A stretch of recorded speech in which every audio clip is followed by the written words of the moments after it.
बहुत पुरानी बात है। धारा नगरी में गंधर्व सेन नाम का एक राजा राज करते थे। उसके 4 रानियां थीं, उनके 6 लड़के थे जो सब के सब बड़े ही चतुर और बलवान थे। संयोग से एक दिन राजा की मृत्यु हो गई और उनकी जगह उनका बड़ा बेटा शंख गद्दी पर बैठा। उसने कुछ दिन राज किया, लेकिन छोटे भाई विक्रम ने उसे मार डाला और स्वयं राजा बन बैठा। उसका राज्य दिनों दिन बढ़ता गया और वह सारे जम्बूद्वीप का राजा बन बैठा। एक दिन उसके मन में आया कि उसे घूमकर सैर करनी चाहिए और जिन देशों के नाम उसने सुने हैं उन्हें देखना चाहिए। सो वह गद्दी अपने छोटे भाई भृतहरि को सौंपकर योगी बनकर राज्य से निकल पड़ा। उस नगर में एक ब्राह्मण तपस्या करता था। एक दिन देवता ने प्रसन्न होकर उसे एक फल दिया और कहा कि इसे जो भी खाएगा वह अमर हो जाएगा। ब्राह्मण ने वह फल लाकर अपनी पत्नी को दिया और देवता की बात भी बता दी। ब्राह्मणी बोली, हम अमर होकर क्या करेंगे, हमेशा भीख मांगते रहेंगे, इससे तो मरना ही अच्छा है। तुम इस फल को ले जाकर राजा को दे आओ और बदले में कुछ धन ले आओ। यह सुनकर ब्राह्मण फल लेकर राजा भृतहरि के पास गया और सारा हाल का सुनाया। भृतहरि ने फल ले लिया और ब्राह्मण को 1 लाख रुपए देकर विदा कर दिया। भृतहरि अपने एक रानी को बहुत चाहता था। उसने महल में जाकर वह फल उसी को दे दिया। रानी की मित्रता शहर कोतवाल से थी। उसने वह फल कोतवाल को दे दिया। कोतवाल एक वैश्या के पास जाया करता था। वह उस फल को उस वैश्या को दे दिया। वैश्या ने सोचा कि यह फल तो राजा को खाना चाहिए। वह उसे लेकर राजा भृतहरि के पास गई और उसे दे दिया। भृतहरि ने उसे बहुत सारा धन दिया, लेकिन जब उसने फल को अच्छी तरह से देखा तो पहचान लिया। उसे बड़ी चोट लगी, पर उसने किसी से कुछ कहा नहीं। उसने महल में जाकर रानी से पूछा कि तुमने उस फल का क्या किया। रानी ने कहा, मैंने उसे खा लिया। राजा ने वह फल निकालकर दिखा दिया। रानी घबरा गई और उसने सारी बात सच सच कह दी।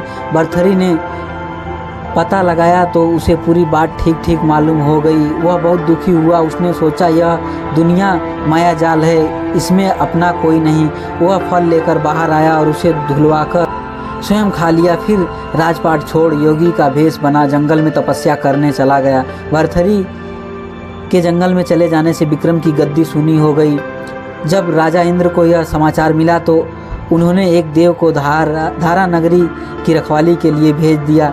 वह रात दिन वहीं रहने लगा। भृतहरि के राजपाट छोड़कर वन में चले जाने की बात विक्रम को मालूम हुई तो वह लौटकर अपने देश में आया। आधी रात का समय था। जब वह नगर में घुसने लगा तो देव ने उसे रोका। राजा ने कहा, मैं विक्रम हूँ, यह मेरा राज है, तुम रोकने वाले कौन होते हो? देव बोला, मुझे राजा इंद्र ने इस नगर की चौकसी के लिए भेजा है। तुम सच्चे राजा विक्रम हो तो आओ पहले मुझसे लड़ो। दोनों में लड़ाई हुई। राजा ने जरा सी देर में देव को पछाड़ दिया।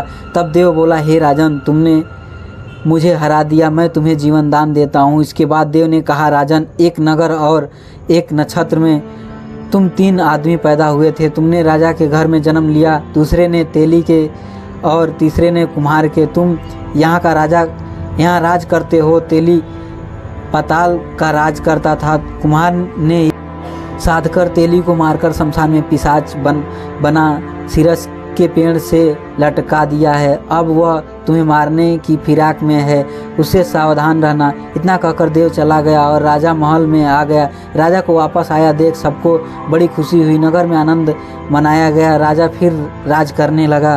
एक दिन की बात है कि शांतिशील नाम का एक योगी राजा के पास दरबार में आया और उसे एक फल देकर चला गया। राजा को आशंका हुई कि देव ने जिस आदमी को बताया था कहीं यह वही तो नहीं है। यह सोच उसने फल नहीं खाया, भंडारी को दे दिया। योगी आता और राजा को एक फल दे जाता। संयोग से एक दिन राजा अपना अस्तबल देखने गया था। योगी वहीं पहुंच और फल राजा के हाथ में दे दिया। राजा ने उसे उछाला तो वह हाथ से छूटकर धरती पर गिर पड़ा। उसी समय एक बंदर ने झपटकर उसे उठा लिया और तोड़ डाला। उसमें से एक लाल निकला जिसकी चमक से सबकी आंखें चौंधिया गई। राजा को बड़ा अचरज हुआ। उसने योगी से पूछा, आप यह लाल मुझे रोज क्यों दे जाते हैं? योगी ने जवाब दिया, महाराज, राजा, गुरु, ज्योतिष, वैद्य और बेटी, इनके घर कभी खाली हाथ नहीं जाना चाहिए। राजा ने भंडारी को बुलाकर पीछे के सब फल मंगवाए। तुड़वाने पर सब में से एक एक लाल निकला। इतने लाल देखकर राजा को बड़ा हर्ष हुआ। उसने जौहरी को बुलवाकर उनका मूल्य पूछा। जौहरी बोला, महाराज, ये लाल इतने कीमती हैं कि इनका मोल करोड़ों रुपए में भी नहीं आंका जा सकता। एक एक लाल एक एक राज्य के बराबर हैं। यह सुनकर राजा योगी का हाथ पकड़कर गद्दी पर ले गया। बोला, योगी राज, आप सुनी हुई पूरी बातें दूसरों के सामने नहीं कही जाती। राजा उसे अकेले में ले गया। वहां जाकर योगी ने कहा, महाराज, बात यह है कि गोदावरी नदी के किनारे शमशान में मैं एक मंत्र सिद्ध कर रहा हूँ। उसके सिद्ध हो जाने पर मेरा मनोरथ पूरा हो जाएगा। तुम एक रात मेरे पास रहोगे तो मंत्र सिद्ध हो जाएगा। एक दिन रात को हथियार बांधकर तुम अकेले मेरे पास आ जाना। राजा ने कहा, अच्छी बात है। इसके उपरांत योगी दिन और समय बताकर वह दिन आने पर राजा अकेला वहां पहुंचा। योगी उसे अपने पास बिठा लिया। थोड़ी देर बैठकर राजा ने पूछा, महाराज, मेरे लिए क्या आज्ञा है? योगी ने कहा, राजन, यहाँ से दक्षिण दिशा में 2 कोस की दूरी पर शमशान में एक सीरस के पेड़ पर एक मुर्दा लटका है, उसे मेरे पास ले आओ। तब तक मैं यहाँ पूजा करता हूँ। यह सुनकर राजा वहाँ से चल दिया। बड़ी भयंकर रात थी। चारों ओर अंधेरा फैला था। पानी बरस रहा था। भूत प्रेत शोर मचा रहे थे। सांप आकर पैरों में लिपटते थे, लेकिन राजा हिम्मत से आगे बढ़ता गया। जब वह मसान में पहुंचा तो देखता क्या है कि शेर दहाड़ रहे हैं, हाथी चिंगाड़ रहे हैं, भूत प्रेत आदमियों को मार रहे हैं। राजा बेधड़क चलता गया और सीरस के पेड़ के पास पहुंच गया। पेड़ जड़ से फुनगी तक आग से दहक रहा था। राजा ने सोचा, हो न हो यह वही योगी है जिसकी बात देव ने बताई थी। पेड़ पर रस्सी से बंधा मुर्दा लटक रहा था। राजा पेड़ पर चढ़ गया और तलवार से रस्सी काट दी। मुर्दा नीचे गिर पड़ा और दहाड़ मार मार कर रोने लगा। राजा ने नीचे आकर पूछा, तू कौन है? राजा का इतना कहना था कि वह मुर्दा खिलखिलाकर हंस पड़ा। राजा को बड़ा अचरज हुआ। तभी वह मुर्दा फिर पेड़ पर जा लटका। राजा फिर चढ़कर ऊपर गया और रस्सी काट मुर्दे का बगल में दबा नीचे आया। बोला, बता, कौन है तू? मुर्दा चुप रहा।